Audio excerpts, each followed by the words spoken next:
Hello friends, आज हम लोग लेके आए साइंस का पहला मॉडल पेपर जो आपके मैट्रिक बोर्ड परीक्षा के लिए काफ़ी इंपॉर्टेंट है। अगर आप इस बार मैट्रिक के बोर्ड परीक्षा देने वाले हैं तो इस वीडियो को आप शुरू से लेकर लास्ट तक ज़रूर देखिए। और इसमें हम लोग एनसीईआरटी पैटर्न, न्यू पैटर्न पर सभी प्रश्न आधारित है जो आपके आने वाले मैट्रिक बोर्ड परीक्षा के लिए काफ़ी इंपॉर्टेंट है। तो वीडियो को शुरू से लेकर लास्ट तक जरूर देखना। तो जल्दी से वीडियो को लाइक कर दिए। उससे पहले हमारे चैनल पर नए हैं तो चैनल को सब्सक्राइब करके बेल आइकन को प्रेस जरूर कर देना। और आप हमें कमेंट बॉक्स में जरूर बताना कि इनमें से आपको कितना प्रश्न पहले से मालूम था। तो देखते हैं आज का प्रश्न। तो देखिए आज का हमारा पहला प्रश्न है कि कौन रंग है जिसका खतरे के सिग्नल में उपयोग होता है। ऑप्शन ए में है नीला रंग, बी में है बैंगनी रंग, सी में है लाल रंग और डी में है पीला रंग। तो लाल रंग का उपयोग जो होता है खतरे के सिग्नल में किया जाता है। तो हमारा ऑप्शन नंबर सी बिल्कुल सही उत्तर हो जाएगा। और आपको बता दें कि लाल रंग का तरंग दैर्ध्य सबसे अधिक होता है और इसका विचलन सबसे कम होता है। और लाल रंग बिना छितराए दूर तक ये तय करता है। अब आइए अगला प्रश्न देखते हैं।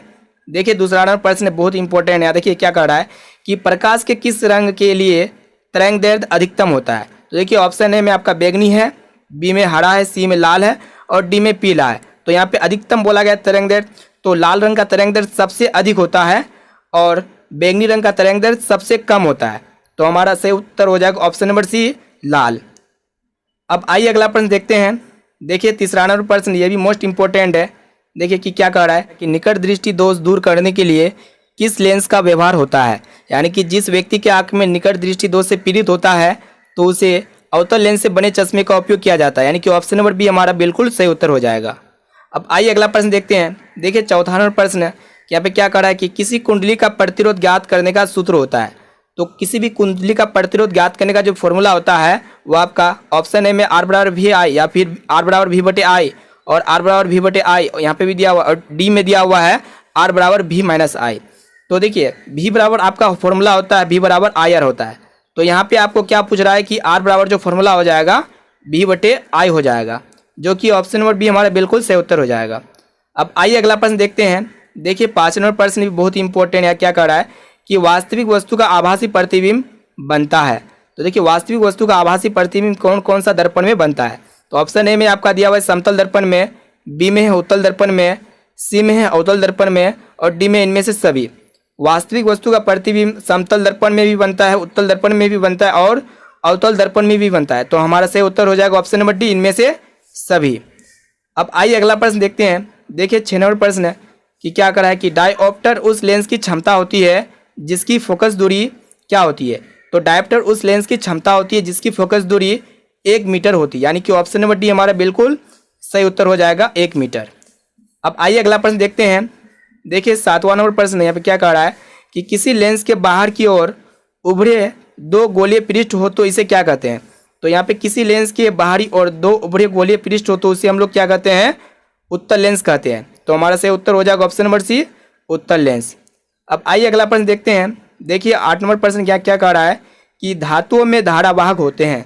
तो ये भी बहुत ही इंपॉर्टेंट प्रश्न है। तो देखिए ऑप्शन ए में आपका दिया हुआ है प्रोटॉन, बी में है मुक्त इलेक्ट्रॉन और सी में है कोड इलेक्ट्रॉन, डी में इनमें से कोई नहीं। तो धातुओं में धारावाहक क्या होते हैं, उसमें फ्री इलेक्ट्रॉन होते हैं यानी कि मुक्त इलेक्ट्रॉन। ऑप्शन नंबर बी हमारा सही उत्तर हो जाएगा। देखिए 9वां नंबर प्रश्न क्या कह रहा है कि परिपथ में विद्युत धारा की माप किससे की जाती है। परिपथ जो होता है सर्किट होता है उसमें इलेक्ट्रिक करंट की माप किससे की जाती है। तो परिपथ में इलेक्ट्रिक करंट की माप जो की जाती है आपका ए मीटर से की जाती है। कहीं कहीं पे आपको देखने को मिलेगा अमीटर, ठीक है, ए मीटर या अमीटर दोनों सेम होता है। तो हमारा सही उत्तर हो जाएगा ऑप्शन नंबर बी, ए मीटर। अब आइए अगला प्रश्न देखते हैं। देखिए 10वां नंबर प्रश्न बहुत ही इंपॉर्टेंट है। क्या कह रहा है कि विद्युत फ्यूज विद्युत धारा के किस प्रभाव पर कार्य करता है। देखिए ऑप्शन ए में आपका उसमें है, बी में चुंबकीय, सी में रासायनिक और डी में है कोई नहीं। तो विद्युत फ्यूज विद्युत धारा के उसमें प्रभाव पर कार्य करता है। तो हमारा सही उत्तर हो जाएगा ऑप्शन नंबर ए, उसमें। देखिए 11वां नंबर प्रश्न यहाँ पे क्या कह रहा है कि बैटरी से किस प्रकार की धारा प्राप्त होती है। तो देखिए बैटरी से किस प्रकार की धारा प्राप्त होती है, तो दिष्ट धारा प्राप्त होती है जिसे हम लोग कहते हैं डायरेक्ट करंट, जिसे शॉर्ट में हम लोग कहते हैं डीसी। तो हमारा सही उत्तर हो जाएगा ऑप्शन नंबर ए, दिष्ट धारा। अब देखते हैं अगला प्रश्न। देखिए 12 नंबर प्रश्न यहाँ क्या कह रहा है कि निम्नलिखित में से कौन जैव मात्रा ऊर्जा स्रोत का उदाहरण नहीं है। तो ये भी बहुत इंपॉर्टेंट है। देखिए ऑप्शन ए में आपका लकड़ी है और बी में गोबर गैस, सी में नाभिकीय ऊर्जा और डी में है कोयला। तो यहाँ पे जैव मात्रा ऊर्जा स्रोत का उदाहरण कौन नहीं है, इनमें आपका नाभिकीय ऊर्जा हो जाएगा, यानी कि ऑप्शन नंबर सी हमारा बिल्कुल सही ऑप्शन है। अब आइए अगला प्रश्न देखते हैं। देखिए 93 प्रश्न क्या कह रहा है यहाँ पे कि इनमें से कौन नवीकरणीय ऊर्जा है। तो यहाँ पे आपको नवीकरणीय ऊर्जा पहचानना है। तो देखिए ऑप्शन ए में आपका कोयला है, बी में पेट्रोल है, सी में सौर ऊर्जा और डी में प्राकृतिक गैस। तो इनमें से नवीकरणीय ऊर्जा स्रोत का उदाहरण हो जाएगा सौर ऊर्जा, यानी कि सोलर एनर्जी जिसे हम लोग कहते हैं। ऑप्शन नंबर सी हमारा सही उत्तर हो जाएगा। आइए अब देखते हैं अगला प्रश्न। देखिए 14वां प्रश्न क्या कह रहा है यहाँ पे कि निम्न में कौन अवकारक है। तो यहाँ पे अवकारक आपको बताना है। तो देखिए ऑप्शन ए में आपका H2 है, बी में CO और सी में आपका दिया O2 और डी में आपका दिया हुआ है H2S। तो इनमें से अवकारक हो जाएगा आपका हाइड्रोजन, यानी कि ऑप्शन नंबर ए हमारा बिल्कुल सही उत्तर है। अब आइए अगला प्रश्न देखते हैं। देखिए 15 नंबर प्रश्न, ये भी मोस्ट इंपॉर्टेंट है। अब देखिए क्या कह रहा है कि निम्नलिखित में से पीएच का कौन सा क्षारक विलयन का मान देता है, यानी कि कौन जो इनमें से पीएच का क्षारक विलयन का मान देगा। देखिए पीएच का क्षारक विलयन तब होता है जब विलयन का पीएच मान 7 से अधिक होता है। तो यहाँ पे अगर ऑप्शन में देखा जाए तो यहाँ 7 से अधिक 13 है, जो कि एक विलयन का पीएच का मान देगा। अब 7 से कम जो होता है वो विलयन आपका अम्लीय होता है और 7 के बराबर होता है वह आपका उदासीन होता है। तो यहाँ पे बोला है कि कौन क्षारक विलयन का मान देगा, तो जो 7 से अधिक होगा वही होगा, यानी कि ऑप्शन नंबर डी हमारा बिल्कुल सही उत्तर है। अब आइए अगला प्रश्न देखते हैं। देखिए 16वां प्रश्न है, ये भी मोस्ट इंपॉर्टेंट है। यहाँ पे क्या कह रहा है कि निम्नलिखित में कौन सही है। तो यहाँ पे आपको सही बताना है इनमें से सही कौन है।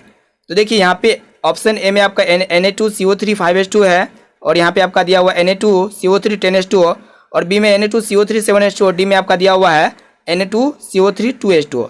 तो यहाँ पे आपका सब में सेम है, लेकिन यहाँ पे 5 है, यहाँ 10 है और यहाँ पे 7 है और यहाँ पे 2 है। तो देखिए Na2CO3 10H2 यहाँ पे 10 है तो 10H2 है। तो यहाँ Na2CO3 10H2 जो होता है वाशिंग सोडा का सूत्र होता है, जिसे हम लोग कहते हैं सोडियम कार्बोनेट डेकाहाइड्रेट, यानी कि ऑप्शन नंबर बी हमारा बिल्कुल सही उत्तर हो जाएगा। अब आइए अगला प्रश्न की ओर देखते हैं। देखिए 17वां नंबर प्रश्न बहुत ही इंपॉर्टेंट है। देखिए यहाँ पे क्या करा है कि लिटमस रंजक बैंगनी रंग का होता है जो निकाला जाता है। तो ये भी बहुत ही इंपॉर्टेंट प्रश्न है। देखिए ऑप्शन ए में आपका दिया हुआ लाइकन से, बी में है लाल पत्ती गोभी से, सी में हल्दी से और डी में आपका दिया हुआ है पेटूनिया फूल से। तो हमारा सही उत्तर हो जाएगा लाइकेन से निकाला जाता है लिटमस रंजक बैंगनी रंग का। ठीक है, ऑप्शन नंबर ए हमारा बिल्कुल सही उत्तर हो जाएगा। अब आइए अगला प्रश्न देखते हैं। देखिए 18वां प्रश्न मोस्ट इंपॉर्टेंट है। हमें क्या करा है कि शुष्क बुझा हुआ चूना पर क्लोरीन गैस की क्रिया से कौन सा पदार्थ बनता है, यानी कि जब शुष्क बुझा हुआ चूना पर जब क्लोरीन गैस की क्रिया होता है तो इसके फलस्वरूप कौन सा पदार्थ बनता है, तो विरंजक चूर्ण बनता है, यानी कि ऑप्शन नंबर ए हमारा सही उत्तर हो जाएगा, जिसे हम लोग कहते हैं ब्लीचिंग पाउडर का रासायनिक। इसका विरंजक चूर्ण यानी कि ब्लीचिंग पाउडर का जो रासायनिक नाम होता है कैल्शियम ऑक्सी क्लोराइड होता है और शुष्क बुझे हुए चूने पर क्लोरीन गैस प्रभावित कर उसका उत्पादन किया जाता है। ठीक है, और आपको बता दें कि वस्त्र और कागज उद्योगों में, जहाँ पे वस्त्र और कागज का फैक्ट्री है, वहाँ पे विरंजक चूर्ण के रूप में उसका उपयोग किया जाता है और पेयजल जल को शुद्ध करने में भी विरंजक चूर्ण का ही उपयोग किया जाता है। तो हमारा सही उत्तर हो जाएगा ऑप्शन नंबर ए विरंजक चूर्ण। अब आइए अगला प्रश्न देखते हैं। देखिए 19 नंबर प्रश्न मोस्ट इंपॉर्टेंट है। बोला यहाँ पे कि सोडियम क्लोराइड का पीएच मान लगभग है। तो सोडियम क्लोराइड का पीएच मान 7 होता है और सोडियम क्लोराइड का विलयन जो होता है उदासीन होता है। अब आइए अगला प्रश्न देखते हैं। देखिए 20 नंबर प्रश्न यहाँ पे क्या है कि नीला थोथा का रासायनिक सूत्र है। तो यहाँ पे आपको बताना है कि नीला थोथा का रासायनिक सूत्र क्या होता है। तो देखिए ऑप्शन ए आपका दिया हुआ है CuSO4 7H2, बी में है CuSO4 5H2 और सी में आपका दिया हुआ है CuSO4 4H2 और डी में है CuSO4 10H2। तो नीला थोथा का जो रासायनिक सूत्र होता है आपका CuSO4 5H2 होता है, यानी कि ऑप्शन नंबर बी हमारा सही उत्तर हो जाएगा। अब आइए अगला प्रश्न देखते हैं। देखिए इस 21 नंबर प्रश्न यहाँ पे क्या करा है कि जब सोडियम हाइड्रोक्साइड जिंक से अभिक्रिया करता है तो कौन सा उत्पाद या फिर प्रोडक्ट बनता है। तो ये भी बहुत ही इंपॉर्टेंट प्रश्न है। हम क्या यहाँ पे कराएंगे कि सोडियम हाइड्रोक्साइड को जिंक से अभिक्रिया कराएंगे, यानी कि NaOH को हम लोग जिंक से अभिक्रिया कराएंगे। ZN से जब अभिक्रिया कराते हैं तो इसके फलस्वरूप बनता है Na2ZNO2 + H2। तो हमारा ऑप्शन नंबर डी सही उत्तर हो जाएगा H2O। ठीक है, अब आइए अगला प्रश्न देखते हैं। देखिए 22 नंबर प्रश्न है। यहाँ पे क्या करा है कि पीतल है। तो यहाँ पे पीतल एक प्रकार का क्या होता है, मिश्र धातु होता है और पीतल में Zn और Cu का मिश्र धातु होता है, यानी कि पीतल जो होता है Zn प्लस Cu का मिश्र धातु से बनता है। ऑप्शन नंबर सी हमारा बिल्कुल सही उत्तर हो जाएगा। अब देखिए 23वें प्रश्न यहाँ पे क्या करा है कि ब्रोमीन अधातु की अवस्था होती है, यानी कि ब्रोमीन जो है ये अधातु है, ये कौन सा अवस्था में होता है। देखिए ऑप्शन ए में आपका ठोस है, बी में है गैस और सी में है द्रव और डी में है कोई नहीं। तो ब्रोमीन अधातु जो है ये एक लिक्विड होता है, यानी कि द्रव अवस्था में पाया जाता है। तो हमारा ऑप्शन नंबर सी से उत्तर हो जाएगा द्रव। अब आइए अगला प्रश्न की ओर देखते हैं। देखिए 24वें प्रश्न यहाँ पे क्या कर रहा है कि खाद्य पदार्थ के डिब्बे पर जिंक के बजाय टीन का लेप होता है क्योंकि, यानी कि जो खाद्य पदार्थ का डब्बा होता है उसमें जिंक के बजाय टीन का लेप होता है क्योंकि टीन के अपेक्षा जिंक महंगा होता है। नहीं, क्या टीन की अपेक्षा जिंक का गलनांक अधिक है? क्या यहाँ पे ऑप्शन नंबर सी दिया हुआ है, क्या टीन की अपेक्षा जिंक अधिक अभिक्रियाशील है? ऑप्शन डी में है टीन की अपेक्षा जिंक कम अभिक्रियाशील है, क्योंकि टीन की अपेक्षा जिंक अधिक अभिक्रियाशील है, यानी कि ऑप्शन नंबर सी हमारा बिल्कुल सही उत्तर हो जाएगा। अब आइए अगला प्रश्न देखते हैं। 25वें प्रश्न यहाँ पे क्या करा है कि निम्न में से कौन सा अंग संवेदीग्राही नहीं है। देखिए कान हो गया, नाक हो गया और आँख हो गया, ये अंग जो होता है संवेदीग्राही होता है। और हमारा जो दिमाग है, ब्रेन है, ये आपका संवेदीग्राही का उदाहरण नहीं है, यानी कि ऑप्शन नंबर डी हमारा सही उत्तर हो जाएगा। अब आइए अगला प्रश्न देखते हैं। देखिए हमारे जो 26वें प्रश्न यहाँ पे क्या करा है कि समांतर क्रम में संयोजित प्रतिरोधों की संख्या घटने के उपरांत संयोजित प्रतिरोधों की कुल प्रतिरोध क्या होता है। देखिए बढ़ता है या फिर घटता है या फिर अपरिवर्तित रहता है या फिर इनमें से कोई नहीं। तो यहाँ पे क्या कह रहा है कि समांतर क्रम में जब संयोजित प्रतिरोधों की कुल संख्या को घटने के उपरांत संयोजित प्रतिरोधों की कुल प्रतिरोध क्या होता है, बढ़ता है, यानी कि ऑप्शन नंबर ए हमारा सही उत्तर हो जाएगा, बढ़ता है। अब आइए अगला प्रश्न देखते हैं। देखिए यहाँ पे 27वां प्रश्न क्या कह रहा है कि समजात अंगों का उदाहरण है। तो समजात अंग क्या होता है, जो उत्पत्ति तथा संरचना में समान होते हैं, तो उसको हम लोग कहते हैं समजात अंग, लेकिन कार्य में वो भिन्न हो सकता है। ठीक है, तो देखिए ऑप्शन ए में आपका दिया हुआ है हमारा हाथ और कुत्ते के अग्रपाद, यानी कि हमारा हाथ और कुत्ते के अग्रपाद, कुत्ते का आगे वाला पाद जो होता है वो आपका समजात अंग का उदाहरण होता है, यानी कि ऑप्शन नंबर ए हमारा बिल्कुल सही उत्तर हो जाएगा। इसके अलावा भी हो सकता है पक्षी के पंख तथा घोड़े के अग्रपाद। तो यहाँ पे पूछा गया कि हमारा हाथ और कुत्ते के अग्रपाद है, तो समजात अंग का उदाहरण होगा। अब आइए अगला प्रश्न देखते हैं। देखिए 28वां प्रश्न यहाँ पे क्या कर रहा है कि निम्न में से किस हाइड्रोकार्बन के 3 आबंध है। यहाँ पे आपको 3 आबंध पहचानना है कि हाइड्रोकार्बन के 3 आबंध कौन है। ऑप्शन ए में आपका CH4 है, ऑप्शन बी में C2H6 है, सी में C3H4 और डी में आपका दिया हुआ है C3H8। तो हमारा सही उत्तर हो जाएगा C3H4 जो है हाइड्रोकार्बन के 3 आबंध है, यानी कि ऑप्शन नंबर सी हमारा बिल्कुल सही उत्तर है। अब आइए अगला प्रश्न देखते हैं। देखिए 29वां प्रश्न यहाँ पे क्या कह रहा है कि चीनी का रासायनिक सूत्र क्या होता है। तो चीनी का रासायनिक सूत्र होता है C12H22O11, यानी कि ऑप्शन नंबर सी हमारा बिल्कुल सही उत्तर हो जाएगा C12H22O11। अब आइए अगला प्रश्न देखते हैं। देखिए हमारे 30वां प्रश्न यहाँ पे क्या कह रहा है कि हीलियम परमाणु के बाहरी कक्षा में कितने इलेक्ट्रॉन रहते हैं। तो देखिए हीलियम जो होता है इसका परमाणु संख्या 2 होता है और हीलियम एक अक्रिय गैस है और हीलियम में मात्र एक ही कक्षा अर्थात केवल प्रथम कक्षा होता है और प्रथम कक्षा ही हीलियम परमाणु की बाहरी तथा एकमात्र कक्षा होता है। तो हमारा ऑप्शन नंबर बी बिल्कुल सही उत्तर हो जाएगा 2। अब आइए अगला प्रश्न देखते हैं। देखिए 31वां प्रश्न यहाँ पे क्या कह रहा है कि स्वपोषी पोषण के लिए आवश्यक है, यानी कि स्वपोषी पोषण के लिए क्या आवश्यक होता है। CO2 होता है या फिर क्लोरोफिल या फिर सूर्य प्रकाश या फिर इनमें से सभी। तो जो स्वयं पोषी करता है यानी कि जो खुद से पोषण करता है उसके लिए CO2 चाहिए, क्लोरोफिल चाहिए और सूर्य प्रकाश चाहिए, यानी कि ऑप्शन नंबर डी हमारा बिल्कुल सही उत्तर हो जाएगा सभी। अब आइए देखते हैं 32वें प्रश्न को। देखिए यहाँ पे क्या कह रहा है कि कवक में पोषण की कौन सी विधि है। कवक जो होता है उनमें पोषण की कौन सी विधि होता है, स्वपोषी या फिर मृतजीवी पोषी या फिर समभोजी या फिर आपका कोई नहीं। तो कवक में पोषण की कौन सा विधि होता है, मृतजीवी, यानी कि ऑप्शन नंबर बी हमारा सही उत्तर हो जाएगा मृतजीवी। अब आइए अगला प्रश्न देखते हैं। देखिए 33वां प्रश्न यहाँ पे क्या करा है कि क्लोरोफिल वर्णक का रंग है। तो क्लोरोफिल वर्णक का रंग कैसा होता है, हरा होता है, यानी कि ऑप्शन नंबर ए हमारा बिल्कुल सही उत्तर है। अब देखते हैं 34वां प्रश्न को। देखिए 34वां प्रश्न यहाँ पे कह रहा है कि पायरुवेट के विखंडन से यह कार्बन डाइऑक्साइड जल तथा ऊर्जा देता है, यह क्रिया होती है। तो जब पायरुवेट के विखंडन से कार्बन डाइऑक्साइड जल तथा ऊर्जा देता है तो ये क्रिया किस में होता है, माइटोकॉन्ड्रिया में होता है, यानी कि ऑप्शन नंबर बी हमारा सही उत्तर हो जाएगा। देखिए 35वां प्रश्न यहाँ पे क्या कह रहा है कि यदि हमारे आहार में आयोडीन की कमी है तो हमें किस रोग से होने की संभावना है। यानी कि जब हमारा आहार में आयोडीन का कमी हो जाता है तो हमें किस रोग के लिए होने की संभावना है। तो देखिए ऑप्शन ए में आपका दिया हुआ ग्वाइटर, बी में है गलकंड और सी में आपका दिया हुआ घेंगा और डी में है सभी। तो इसका सही उत्तर हो जाएगा सभी। जब हमारे आहार में आयोडीन की कमी होता है तो ग्वाइटर, गलगंड और घेंगा और भी बहुत सारी बीमारी हो सकता है, जैसे कि आपका हो गया गर्भपात हो गया, शारीरिक विकास में रुकावट हो गया, मृत बच्चा पैदा होना इत्यादि जो होता है जब हमारे आहार में आयोडीन कमी होता है तब। अब आइए अगला प्रश्न की ओर देखते हैं। देखिए 36वां प्रश्न बहुत ही इंपॉर्टेंट है। देखिए यहाँ पे क्या कर रहा है कि एस्ट्रोजन स्रावित होता है। तो एस्ट्रोजन किस में स्रावित होता है। देखिए आपको बता दें कि एस्ट्रोजन एक क्या होता है, महिला सेक्स हार्मोन है जो कि अंडाशय द्वारा उत्पन्न होता है और ये प्रजनन मासिक धर्म चक्र के लिए जिम्मेदार है। यानी कि ऑप्शन और बी हमारा सही उत्तर हो जाएगा अंडाशय द्वारा। ठीक है, अब आइए अगला प्रश्न देखते हैं। देखिए 27वां प्रश्न यहाँ पे क्या कह रहा है कि मनुष्य में ऐच्छिक गतियों का नियंत्रण किसके द्वारा होता है। यानी कि मनुष्य जो होता है ऐच्छिक गति जो होता है इसका कंट्रोल किसके द्वारा होता है। तो इसका कंट्रोल जो होता है सेरिब्रम के द्वारा होता है। यानी कि ऑप्शन नंबर बी हमारा सही उत्तर हो जाएगा सेरिब्रम। अब आइए अगला प्रश्न देखते हैं।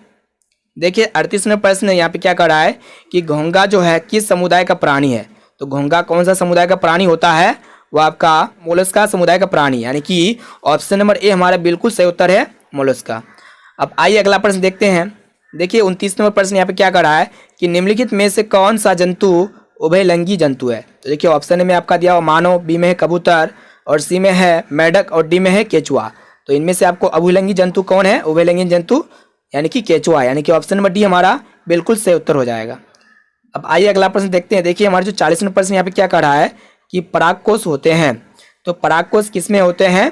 देखिए ऑप्शन में आपका दिया हुआ बाह्य दल में, बी में अंडाशय में है और सी में अंडम में, डी में आपका दिया हुआ परागकण में। तो परागकोश परागकण में होते हैं। यानी कि ऑप्शन नंबर डी हमारा बिल्कुल सही उत्तर हो जाएगा परागकण में। अब देखिए 41वां प्रश्न यहाँ पे क्या कह रहा है कि मनुष्य में कितने जोड़े क्रोमोसोम होते हैं। यानी कि मनुष्य में कितने जोड़े गुणसूत्र होते हैं। तो मनुष्य में 23 जोड़ा क्रोमोसोम होते हैं। यानी कि ऑप्शन नंबर सी हमारा बिल्कुल सही उत्तर हो जाएगा 23 जोड़े। अब आइए अगला प्रश्न देखते हैं। देखिए 42वां प्रश्न यहाँ पे क्या कह रहा है कि निम्नलिखित में से किसे आप उपभोक्ता की श्रेणी में रखेंगे। यहाँ पे आप जो है किसे उपभोक्ता की श्रेणी में रखेंगे, हरे पौधे या फिर नील हरित शैवाल या फिर जंगली जानवर या फिर फल और पत्ते। तो जंगली जानवर को हम लोग उपभोक्ता की श्रेणी में रखेंगे। यानी कि ऑप्शन नंबर सी हमारा बिल्कुल सही उत्तर हो जाएगा जंगली जानवर। अब आइए अगला प्रश्न देखते हैं। देखिए यहाँ पे क्या है 43वां प्रश्न कि पर्यावरण बचाने के लिए 3 प्रकार के आर का प्रयोग किया जाता है। इसका मतलब है जब हम लोग पर्यावरण को बचाते हैं तो यहाँ पे देखिए 3 आर का मतलब क्या होता है। 3 आर का मतलब जो होता है, आर से आपका होता है रिड्यूस जिसे हम लोग कहते हैं कम उपयोग, ठीक है। और आपका फिर एगो आर से होता है रिसाइकिल जिसे हम लोग कहते हैं पुनः चक्रण। फिर और एगो आर का मतलब होता है रीयूज जिसे हम लोग कहते हैं पुनः उपयोग। तो हमारा सही उत्तर हो जाएगा इनमें से सभी, ठीक है। अब आइए देखिए 44वां प्रश्न यहाँ पे क्या कह रहा है कि किन कारणों से प्राकृतिक संसाधन नष्ट हो रहे हैं। तो कौन सा कारण से जो है प्राकृतिक संसाधन नष्ट हो रहे हैं। ऑप्शन ए में शहरीकरण, बी में प्रदूषण, सी में ए और बी दोनों और डी में है आपका वृक्षारोपण। तो कौन सा कारण से संसाधन नष्ट हो रहे हैं, प्राकृतिक संसाधन, शहरीकरण और प्रदूषण। तो हमारा सही उत्तर हो जाएगा ए और बी दोनों। अब देखते हैं अगला प्रश्न। देखिए हमारा जो 45वां प्रश्न यहाँ पे क्या कह रहा है कि फॉलोइंग के वाम हस्त नियम के बाएं हाथ की तर्जनी संकेत करती है। तो देखिए ऑप्शन ए में आपका दिया हुआ चालक पर आरोपित विद्युत बल की दिशा, बी में है चुंबकीय क्षेत्र की दिशा और सी में है चालक में प्रभावित विद्युत धारा की दिशा और डी में दिया हुआ है इनमें से कोई नहीं। तो फॉलोइंग के वाम हस्त नियम बाएं हाथ तर्जनी की संकेत करता है चुंबकीय क्षेत्र की दिशा। यानी कि ऑप्शन नंबर बी हमारा बिल्कुल सही उत्तर हो जाएगा। अब आइए अगला प्रश्न देखते हैं। देखिए 46वां प्रश्न यहाँ पे क्या कर रहा है कि निम्न में से कौन सा यौगिक ईंधन के रूप में इस्तेमाल किया जा सकता है। तो यहाँ पे ईंधन के रूप में कौन सा जो है कंपाउंड है जिसे हम लोग इस्तेमाल कर सकते हैं। ऑप्शन ए में आपका एथनॉल है। यानी कि एथनॉल का उपयोग जो हम लोग है ईंधन के रूप में इसका इस्तेमाल कर सकते हैं, एथनॉल। यानी कि ऑप्शन नंबर ए हमारा सही उत्तर हो जाएगा। अब देखते हैं 47वां प्रश्न यहाँ पे क्या कह रहा है। देखिए यहाँ पे कि कौन सा पदार्थ लाल लिटमस पत्र को नीला कर देता है। यानी कि क्षार जो होता है लाल लिटमस पत्र को नीला कर देता है और अम्ल जो होता है नीला लिटमस पत्र को लाल कर देता है। तो यहाँ पे लाल लिटमस पत्र बोला गया है नीला कर देता है, तो यानी कि ऑप्शन नंबर बी हमारा बिल्कुल सही उत्तर हो जाएगा क्षार। अब आइए अगला प्रश्न, 48 नंबर प्रश्न यहाँ पे क्या कर रहा है कि नई कार्तीय चिन्ह परिपाटी के अनुसार दर्पण के सामने रखे गए बीम की दूरी ली जाती है। यानी कि कार्तीय चिन्ह परिपाटी जो होता है उनके अनुसार दर्पण के सामने जो बीम रखते हैं तो उसमें कौन सा दूरी लिया जाता है, धनात्मक या फिर ऋणात्मक या फिर दोनों, धनात्मक और ऋणात्मक। तो हमारा ऑप्शन नंबर बी सही उत्तर हो जाएगा ऋणात्मक। तो फ्रेंड्स, अगर आप भी साइंस के full notes NCERT solution in Hindi में डाउनलोड करना चाहते हैं तो इसी वीडियो के डिस्क्रिप्शन में आपको साइंस के फुल नोट्स एनसीईआरटी सॉल्यूशन मिल जाएंगे। और आपके इस बार मैट्रिक के बोर्ड परीक्षा में सिर्फ और सिर्फ साइंस के एनसीईआरटी प्रश्न पूछे जाएंगे, यानी कि एनसीईआरटी बुक से ही आपका प्रश्न पूछे जाएंगे। अगर इसका आपको एनसीईआरटी बुक का पूरा सॉल्यूशन हिंदी में चाहिए और पूरा डिटेल्स के साथ समझाया गया है तो आप डाउनलोड कर सकते हैं। इसी वीडियो के डिस्क्रिप्शन में आपको पीडीएफ का लिंक मिल जाएगा, वहाँ पे जाके आप पीडीएफ को डाउनलोड कर सकते हैं।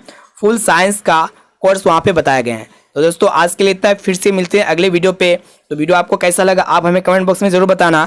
अगर आप हमारे चैनल पर नए हैं तो चैनल को सब्सक्राइब करके बेल आइकन को प्रेस जरूर करना और इस वीडियो को अपने दोस्तों तक जरूर शेयर करिए जितने भी आपके फ्रेंड्स से आपके एग्जाम देने वाले हैं।